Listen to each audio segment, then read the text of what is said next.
You mentioned Eastern Washington was a really good team heading into this match, and obviously they gave you a really good game. What's your overall assessment of today's game? Well, we were very fortunate to win. I thought it was a win that we earned. I don't think they caved in or gave it to us in any way, shape, or form. They were the team that I described. They're the team that obviously when you're returning, the Big Sky preseason player of the year, Kim Aiken, who's a very tough matchup for a front court player, who's an all-conference player. They depend so much on a three-point shot. They're constantly putting pressure on your defense. And, for a team like ours, it took us a while to adjust. One thing that set us up for a very subpar first half on defense was in the first 8 minutes, although we had a lead, we broke down. They just missed some open looks. But those same open looks, as we continued to break down, they made us pay. And, when you give up 8 for 16 from 3 at halftime, that's a tall order. And they were also scoring from 2. But, the first 4 minutes of the second half, I don't believe they scored a point. They were 7 for 28 in the second half from the field and 2 for 15 from 3. I thought our defense was much, much better. Were we perfect? No, we still had some breakdowns, but I thought we wore them down a little bit. And our defense in the second half was a big reason we won the game. And what did you see out of Azuolas Tubelis today? He took a big step forward today. He today was more of the player that he's going to be. In fairness to our freshmen, I mean, I've been through it, so I know I don't have to keep repeating myself, but this freshman class, they have to learn through fire right now. And, Azuolas was much more confident, much more sure of himself in tonight's ball game, today's game against Eastern Washington than he was in our season opener.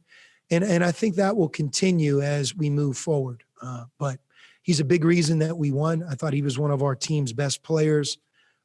We also benefited quite a bit from getting Ira Lee back and having him not only with us in today's game, but in practices leading up to the game. Ira's physicality, rebounding experience in a game like this early on, we really used him to our advantage, and he contributed in a big way. Jordan Brown and Christian Koloko both had tough games. They were in foul trouble.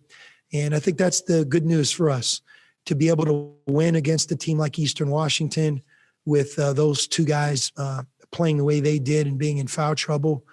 We can really take some good value out of that. Next question, Alec White, Arizona Daily Star. Yeah, along the same lines with Azuolas, the TV broadcast was saying that he's developed a better jumper in your eyes and can shoot the ball, 17, 18 feet outside the basket. Do you see that from him in practice? And is he somebody that we can expect to see hitting more of those baseline jumpers that he was hitting today? No, he's a lot like Zeke Naji and DeAndre Ayton in that he has like this uncanny touch from about 15 to 17 feet. Those tough baseline jump shots, elbow jumpers, just inside the three-point line, that sometimes you're like, I don't know if that's a good shot. That is a good shot for him. And I think his range will continue to grow and increase as he gets older and practices more. And most importantly, and I saw it with Lowry Markkanen, he's starting to learn the physicality around the basket. He's more sure of himself. He pursued the ball with two hands. A couple of the times he got fouled, he was very close to finishing, and he helped us on the offensive glass more. But he's getting more accustomed to the difference of style. And but he played very good tonight. I don't think we would have won the ball game if he didn't take the step forward that he did take. And then for Christian, second game this season that he's had an up and down, uneven performance. What do you need to see from him to change his style of play to reach the expectations that have been set upon him? Well, he's going to keep getting better. Christian, although he's a sophomore, you guys know this, He's a very inexperienced player. He's a very hard worker and a talented kid. Every time that he plays a game and learns, sometimes through failure, sometimes through success, he'll get better. And but we need him to be better. He knows that, and we know that. Next question, Steve Rivera, Fox Sports 1450. Yeah, Sean, about 7 minutes left. You were down by 8. You went small. You must like that lineup. And I think Akinjo may have been playing a little off the ball more, true? And how'd you like? What'd you like? Well, Terrell Brown, I look, he has 3 assists and 1 turnover here again tonight. I think so. Now he's 10 assists in 2 games with 3 turnovers. It's something that he does well. And it frees James up to kind of attack the basket off the ball some. We did go small at the end. I thought that helped us defend the 3-point shot on defense, and it maybe allowed us to drive the ball. Most of our baskets down the stretch were shots right at the rim. And, again, that's what our team has to learn. We shot some tough off the dribble pull-up 2s in the first half. Even a couple that we made, we're not going to win shooting those types of shots. We want drives and post-ups, and we want to attack so we get fouled, and we want to create wide open 1-2 step 3-point shots. But until we play a couple games, you're not going to be able to learn that. And I think that today's game is a way for us to learn about a lot of things. Some which we didn't do well, but to be able to win. And you guys know how college basketball works. A team like that is going to win quite a few games, and they're a very dangerous, organized, well-coached group. And we are fortunate to win, but I think it's a win that we earned. We respected them a great deal, and I'm glad we played the game. Part of us growing as a team is to get through these types of games, and hopefully on Monday we'll be better. We were overall a more confident and better group today than we were against Grambling, and I would expect us to do the same thing as we move towards Northern Arizona on Monday. Along those lines, just real quick, you may have already said this.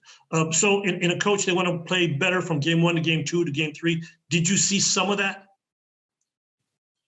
Yeah, for sure. I would say that without Ira Lee and with Ira Lee, we're a better team.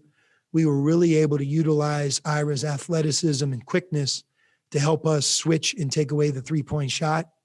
When you have to switch as much as we did in that game, it puts a lot of pressure on drives, a lot of pressure on communication. And, some of the breakdowns that we had, I wish we were better at it, but, we failed. 2 guys went with the ball. We had a couple breakdowns where, we switched when we weren't supposed to. And as we sub and as they sub, the games changes. So, it's all about experience right now. And the more experience we get, the better overall group we will be. Next question, Troy Hutchison, All Sports Tucson. Coach, one of the areas that looked like you guys improved tonight on was rebounding. You only out-rebounded Grambling by 4 or 5 rebounds, and then tonight in the second half against Eastern Washington, you were able to win the rebounding battle by 20 rebounds. Could you just talk about the rebounding effort? Well, we had to do that tonight. Eastern Washington, again, one of the things that makes them unique is they really aren't trying to rebound offensively. So they get their entire group back. So what they try to do is take away your transition opportunities, right? Because they miss, and although they're not going to get second chance points, you're not going to get the 3-pointers, the open court opportunities that we all really love to get. So that's different. But we rebounded, and I don't have the rebounding in front of me like this, but I thought our second half rebounding was better than our first half. And, we had a big advantage there, and we needed to take advantage of that. Next question, Bruce Pasco, Arizona Daily Star. Yeah, Sean, when you say that the breakdowns in the first half versus the second half were so much less in the second half, I was wondering, were you trying to switch more, or was it just a case of guys communicating better on switches, or maybe that smaller lineup that kind of did the trick for you there in the second half? Or what about it schematically, I guess? Yeah, no, I think it was all 3 things. The smaller lineup late helped us. but we didn't go to that until it was late. The first half almost gave us repetitions that we needed so that we were better in the second half. I thought the first 4 minutes of the second half set the tone for a lot of good things. I mean, we weren't scoring, but I don't believe they scored a field goal or a single point for over 4 straight minutes. And, going into halftime, I think we had them, they had scored 10 of their last 12 trips of the first half, they scored. So we really struggled in the last 8 to 10 minutes of the first half. I thought we repaired ourselves at the beginning of the second half, and then our defense just was better overall in the second half. And we probably wore them out some. We played 9 players, with COVID and everything that happens. I mean, it's just it's a war of attrition sometimes. Do you think too this is the kind of game you're down by 8 in the second half? Maybe maybe if you have crowd in here, they're standing on their feet trying to cheer you on. I mean, it seemed like maybe that wasn't a factor. The guys were able to create their own energy. What did you see there, and or is it just guys' natural competitiveness? What kind of helped them through that? Well, yes. I mean, you lose your home court advantage to a large extent, but even with our great crowd, I mean, it still comes from within, and the 5 players that are out there have to do it, right? And our guys, they dug deep. I mean, we've worked hard. I think I've been pretty consistent in describing our team, and that our guys have really sacrificed, and they're working hard. They're practicing hard. We're coaching them hard. That doesn't mean that we're good, or doesn't mean we're going to beat Eastern Washington, but as long as our collective attitude stays the same, we'll be a steadily improving group. And a big reason why I say that is very few teams that are playing right now are more inexperienced together than Arizona. So you feel that with everything that we do. And, my hope is that as the weeks of December march on, that we're more sure of ourselves. Some of it is we learn more about our players as well. We're very much a work in progress. Thanks.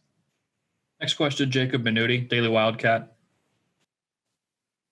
This is the second game now. You guys have kind of struggled with fouls and getting into some foul trouble. I mean, what can you say about that? Would you describe it as just a string of bad luck with the fouls, or are you guys doing something wrong in particular? I mean, what can you say about that?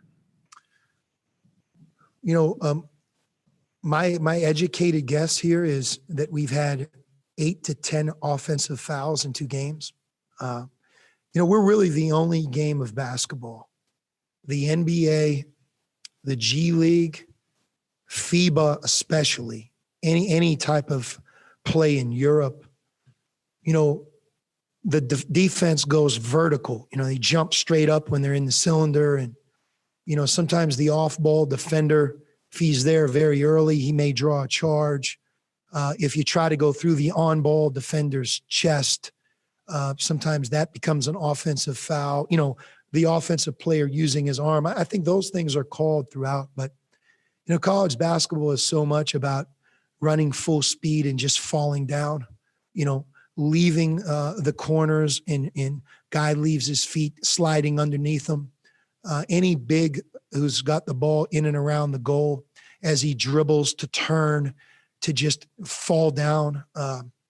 And, it's like, I'm not even saying that to complain, but, we have to do a better job of drawing the charge ourselves on the ball, off the ball, bigs, because it's just, it's crazy. If you run into a screen on defense, whether you're on the ball or whether you're off the ball, if you're guarding the dribbler or the cutter, I can make a strong argument that that's not a good defensive play. Like, you just ran right into the screen.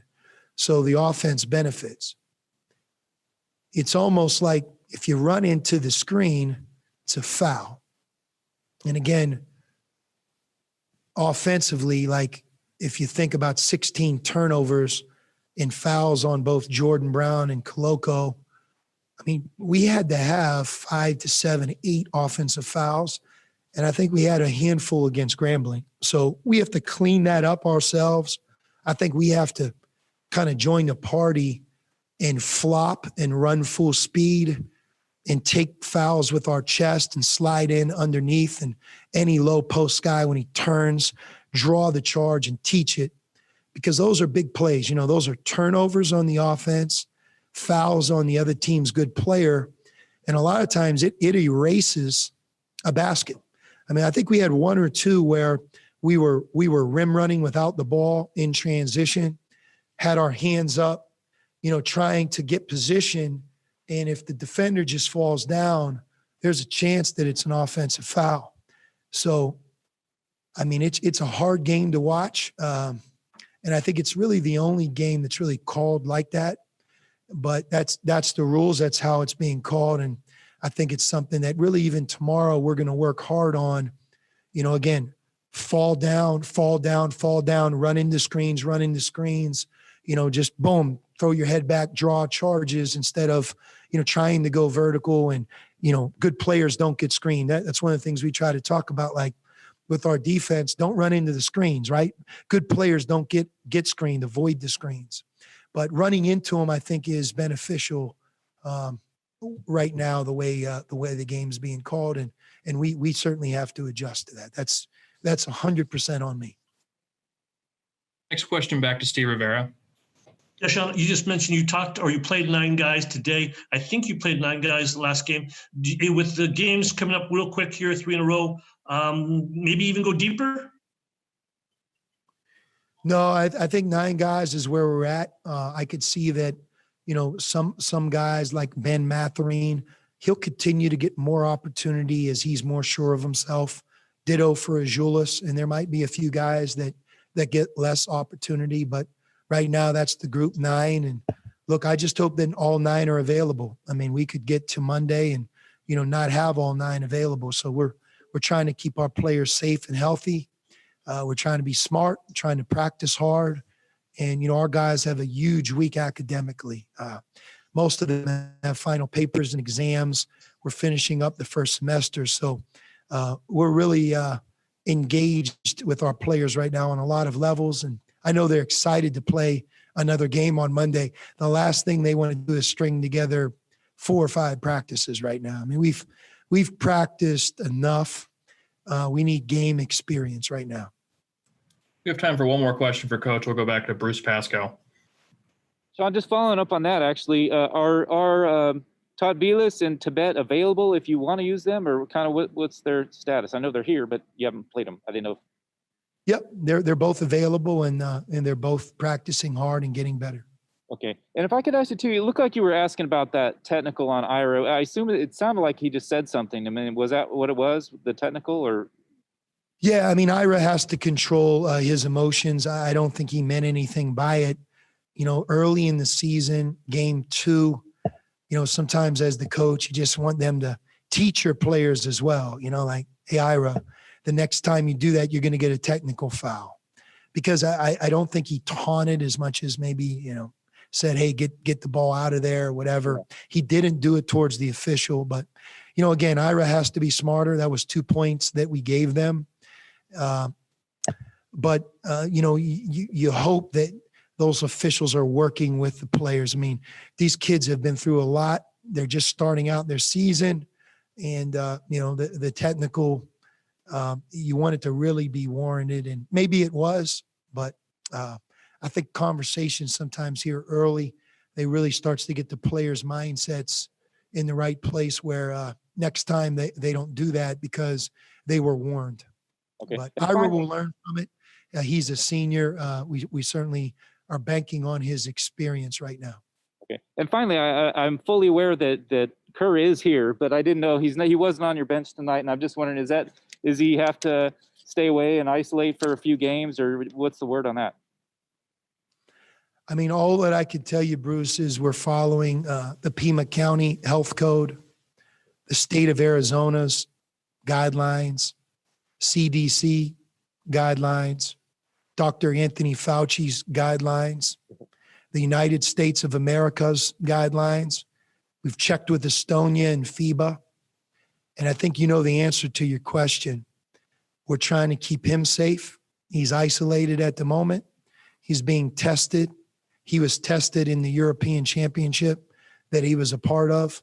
We're testing him here now. But to expose him to our team or our team to him isn't the safest way to deal with both Kerr and our team. But he is in Tucson, and he'll rejoin us here at some point in the coming days when Dr. Paul says it's okay, when he's passed, multiple COVID tests, when he's been isolated for several days, maybe even a week, maybe more than a week. So it's really not my call other than just to listen and have Kerr listen. But I think you know that he's in Tucson, and we're hoping that he'll join us at some point once the health and safety and well-being of our team and him are addressed.